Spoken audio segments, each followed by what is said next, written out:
hindi na pala sila uma-attend ng hearing. Because they're being advised na wag nang umattend.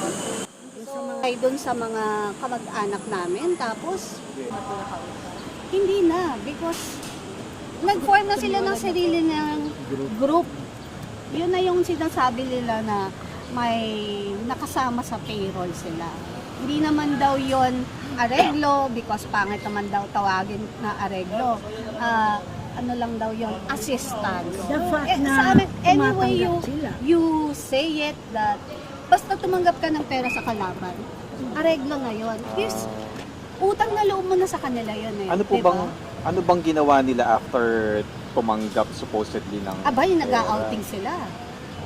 pero doon sa Ay, kaso, hindi nila. pero doon sa kaso, Ayaw na sila Ayaw na nilang maka-cooperate umattend doon sa grupo. ano eh, sa Para hindi na daw yung kaso. Pero inform po sila na ini-inform sila ng attorney. Yan. O ikaw nabigyan namin ha.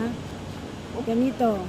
Pero kami ang magsasabi sa inyo kung Kung mag-attend kailan ka kayo attend o or kailan hindi. ka mag-attend.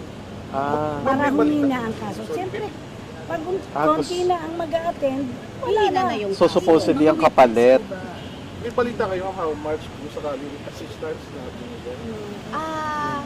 Mamaya malalaman. ah. By 20 So, ang ang- kine-claim nila Per person? per person.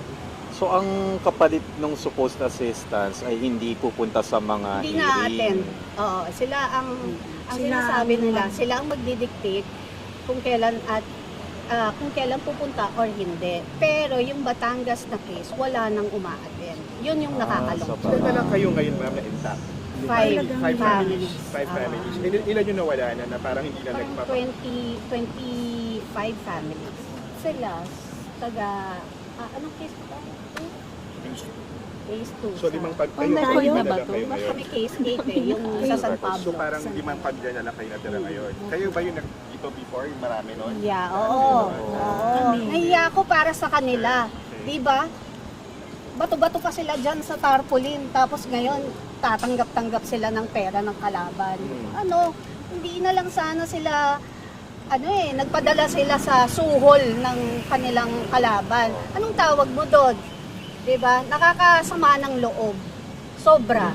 Tapos, nasa na yung mga pinaglalaban nila, sabihin nila, hustisya, hustisya para sa makaanak nila. Hustisya, nabigyan lang kayo ng konting pera, pinagpalit nyo na yung kamag-anak nyo. Ako masasabi ko sa kanila, multuhin sana sila ng makamag-anak nila na ipinagpalit nila sa pera.